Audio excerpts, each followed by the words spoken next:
Hey guys, it's Anna and welcome to my channel. Today I'm going to be talking about fragrances to reach for when you want to smell different, you want to smell unique, which is honestly, those are the kind of fragrances I like to wear, okay? I'm not trying to smell like Macy's. So if you're feeling tired of the same kind of scents, the same kind of DNA, give these a shot. And I think there's something to be said for wearing a fragrance that is unique and it does smell different. Because when people smell that unique fragrance, they're going to associate that with you being unique, which you are, regardless of any scent that you wear. But it just does that little bit extra to make you stand out. So my first recommendation is Parfums de Marly Herod.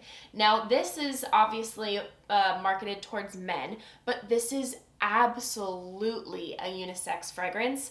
The first time I ever smelled this is actually my boyfriend's, but I am obsessed. I would wear this all the freaking time. The only reason that I don't is because this is one of his signature scents, and when I wear it, he's like, yeah, I mean, you smell good, but you smell like me.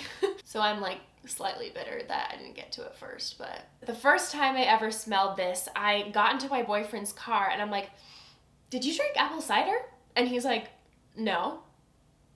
And I'm like, well, you smell like apple cider.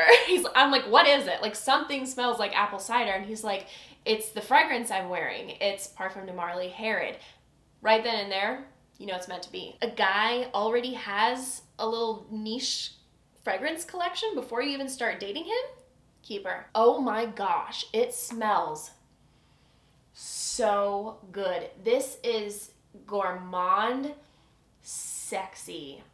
Holy shit. It is my favorite thing when a fragrance has this deep, alluring, sensual quality to it, but then it has this uplifting little hint of sweetness, because it's giving you two different moods, but it so perfectly blends together, and it is unreal. This is a full-blown masterpiece. No joke, this is not linear whatsoever. It changes, it smells totally different at different points of the day, different temperatures. Sometimes you're just full-blown getting gourmand amazingness apple cider, and then other times you're really getting that tobacco. Other times you get the perfect mixture. There's no apple listed in here, but there's apple in here. Come on. I can smell the apple. Cinnamon, tobacco, the most refined, luxurious, chef's kiss, amazing tobacco. Best tobacco I've ever smelled. Vanilla, woody notes. This is so freaking unique. I have never smelled anything like this. You are gonna stand out in the most amazing way. I will literally go to my boyfriend's collection and just all day. It's so good. Please give this a try. If you're a really girly girl, this fragrance is not going to be for you. You have to be into unisex scents. This has really intrigued me to try the rest of their men's collection. I really want to try Oud, which is supposed to be angel share vibes, so I'm really excited to try that one. Next we have Lalique Amethyst. This is actually a dupe for Parfums de Marly Meliora. Beautiful fragrance. I do prefer Meliora a little bit more just because it's a little bit more approachable. This is a bit more unique, which is why it's in this video. It's a little bit more refined, a little bit smoother, a little bit more classy smelling, but they're super close, and this is an amazing fragrance. It just gives me a little bit of a different edge, just a little attitude. So this fragrance has some greenness to it, and I'm very picky with green notes. That's normally something that I am not into, but this is very fresh and crisp and super realistic. This literally smells like you're on a walk in the woods, super lush, dense green woods, and you come across these wild berry bushes. We're talking the whole assortment: strawberries, blueberries, blackberries, mulberries, all the berries. And it had just rained, and you just stick your face in these bushes, you take a deep breath, and you're just getting this fresh, crisp, dewy, clean, fruity Beautiful scent. And there's some flowers nearby, so you do get a little bit of florals, the woody notes, the musk. This is super fresh, super crisp, and like I said, very realistic berry. It's nothing artificial, it's not syrupy. Honestly, the best way I can describe it is like dew-covered berry bushes. And it's 20 bucks. 20 bucks. Then we have Initio's Oud for Greatness. I have the hardest time putting this fragrance into words because it is a full-blown masterpiece, like the tippity-tip top of all my fragrances when it comes to being a masterpiece. Hello. Oh, honey. This is not for everyone, because it is a very particular fragrance, but you cannot deny that this is exquisite. It might not be for you, but you cannot deny that it does not smell hella expensive and unique and confident. This is mystery, sensuality in a bottle. I swear to you, like, this baby is in like a love triangle between me and my boyfriend. We are obsessed. One of us will wear this and we're like, you wearing Oud? Yeah, I'm wearing Oud. And whenever like we're trying to like show off or impress people, this is what we reach for. Honestly, they could charge more for this than they do. And this is an expensive fragrance, but this is like one of the most luxurious scents I've ever smelled in my life. It is like they took like the king of Oud, like the finest, most expensive, exquisite, refined Oud that they could ever find, put it in this bottle, and then they sweetened it up a little with saffron, like the same saffron that's in Baccarat Rouge 540. And I hear these two fragrances being compared a lot. They do not smell the same at all. They are like distant cousins. Can you pick up a little bit of that Baccarat-iness in here?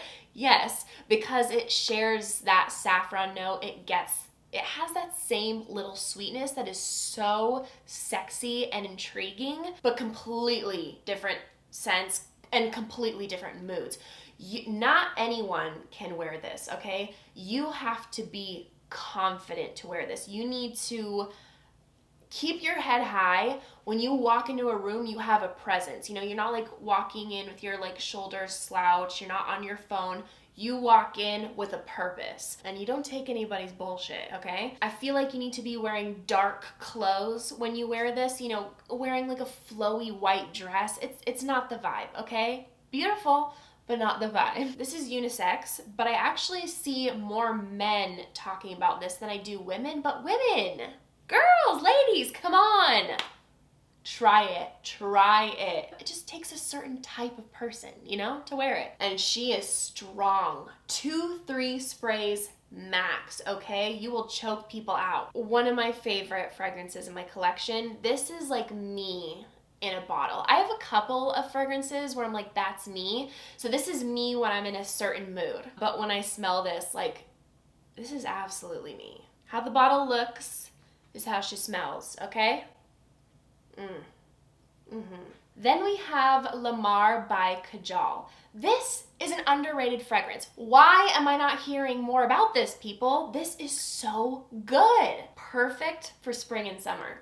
This is a pineapple bomb, and that's so unique. Like, you don't smell pineapple predominantly in fragrances very often. Also, ridiculously, stupidly strong. You don't need much of this at all. This is kind of a hard one to pick up individual notes. It's so well blended. The pineapple is the easiest thing to pick out in this, and it lasts throughout the entire life of this fragrance. This is an overripe pineapple. Like, you know when the pineapples get like a dark yellow, super juicy? This is that. You pick up red berries, green apple, like you get a little bit of that tartness. And you can tell there's florals in here. There's rose, but it doesn't smell like rose to me, but you can tell there's florals. And then you get amber, cedar, cashmere wood, and musk to ground the fragrance. But it's so interesting. I've never smelled anything like this before. You can totally tell this is a niche fragrance. The other day, my boyfriend and I went to get mangoneadas, and they had like a couple of different flavors to choose from. And normally he would, you know, sample something first. But I was wearing this fragrance that day, and they asked him what flavor he wanted, and he was like, pineapple. And I was like turning to him like, oh, you don't want to try it first? He's like, no, I'm in the mood for pineapple. Mm-hmm. Of course you are. Of course you are. Of course you are. And then the last one I'm mentioning for today is Amouage Sunshine. This is from their women's collection, but also a unisex fragrance. Because it has a note of very predominant white tobacco. I love tobacco, by the way. I don't know why that came out so weird, tobacco. But this, like, just straight up, like, what do you get when you smell this fragrance? White tobacco and apricots. Same thing with the pineapple in the last fragrance. It's overripe, juicy apricots. So the note that's giving off that fruitiness is osmanthus. It usually comes off like peachy or apricot-y. I get the vanilla, white florals, patchouli, almond, but it's really hard to pick out in this fragrance. It's really well blended. And it's interesting because it's marketed as a summer fragrance, sunshine, but it's kind of heavy. It's just not quite the vibe in the winter because of that uplifting fruitiness. But in the high heat, like, the tobacco is too much. So for me, this is perfect for the spring and summer. So those are all the fragrances I have to mention for today. I do have more unique fragrances, so if you guys want a part 2, if you enjoyed this video, let me know and I can definitely do another one. If you enjoyed, make sure to give this video a big thumbs up and make sure to subscribe down below if you haven't already, if you want to see me in any more videos. And I hope you guys are having a great day, and hope to see you in the next one. Bye!